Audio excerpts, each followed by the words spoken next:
दो चार चीजें छोटी छोटी मैं आपको वो चीजें बता देता हूं कि फर्क क्या है यहां की हुकूमतों में और तुर्की की हुकूमत में। 2002 में ये हुकूमत आई थी और अब तक इन्हीं लोगों की हुकूमत है वहां पे। इन लोगों ने जीडीपी की जो ग्रोथ हुई है वहां पे वो 64% है, 64%। पाकिस्तान में हम 5% के आसपास ही घूमते रहते हैं, तो 64% वहां पे उन्होंने किया। पर कैपिटा जीडीपी जो है वो 43% है। उसके बाद उनके ऊपर जो कर्जा था वो $23 बिलियन से ज्यादा था और उसको खत्म करके कम करके $1 बिलियन से भी कम कर दिया 10 साल के अंदर अंदर वहां की पॉलिटिकल गवर्नमेंट ने। यहां 8 साल से पॉलिटिकल हुकूमतें हैं और गुज़िश्ता 8 साल के अंदर हमारा कर्जा बढ़ते बढ़ते बहुत ज्यादा बढ़ गया है। 1 रुपया भी कम नहीं हुआ बल्कि दुगने से भी ज्यादा हो गया है। तो ये तो एक फर्क है।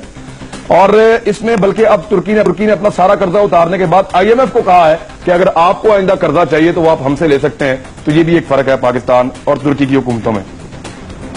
तुर्की का जो सेंट्रल बैंक है उसके रिजर्व 26 बिलियन तक मौजूद थे, जो अब बढ़ के 93 बिलियन डॉलर तक हो गए हैं। 2011 में हो गए थे, अब तो इससे भी बहुत ज्यादा ऊपर हो गए हैं। महंगाई 32% से कम करके उसको सिंगल डिजिट में लेकर आए थे, 9% अब उर्दुगान के 2 साल के अंदर किया था उन्होंने, 2002 से लेकर 2004 तक। अब अगर कोई ये कहे कि मेरे पास 5 साल थे सिर्फ या मेरे पास सिर्फ 3 साल है, तो 3 साल और 5 साल मैटर नहीं करते।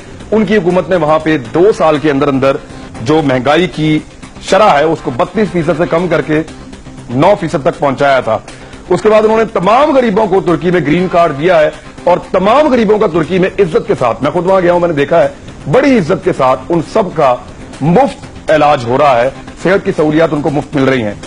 तालीम के अंदर वो इनकलाब लेकर आए हैं, बेशुमार उन्होंने यूनिवर्सिटीज बनाई हैं, डबल उन्होंने बजट किए हैं, यूनिवर्सिटीज के अलग से, कॉलेजेस के अलग से, स्कूल्स के अलग से, वो बहुत सारी रिफॉर्म्स लेकर आए हैं। और एक आखिरी चीज, 100 रुपए से ऊपर का पाकिस्तान में इस वक्त डॉलर है, अमेरिकी डॉलर 100 रुपए।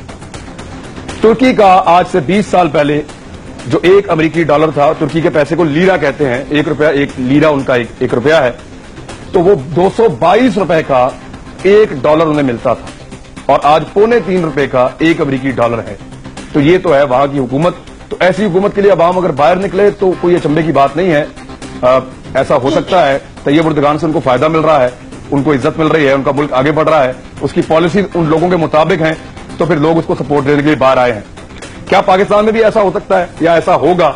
अव्वल तो कंपैरिजन भी है, और अगर किया जाए जो लोग कर रहे हैं तो क्या ऐसा मुमकिन है? क्योंकि मियां साहब की तो हमसायों ने मिठाइयां बांट दी थी, बड़ी अच्छी तरह मुझे याद है। जब 99 में मुशर्रफ साहब ने कू किया था तो मियां साहब के अपने मोहल्लेदारों ने मिठाइयां बांट दी। लोग सड़कों पे आने के बजाय भंगड़े डालते रहे, खुशियां मनाते रहे। तो यहां पे ऐसा क्यों हुआ? क्या लोग यहां जमहूरियत के दुश्मन है या लोग डिलीवर करने वाली हुकूमत का इंतजार कर रहे हैं कि वो लोगों के मसाइल उनकी दहलीज पे हल करे? इन पे हमने बात करनी है, मामलात पे।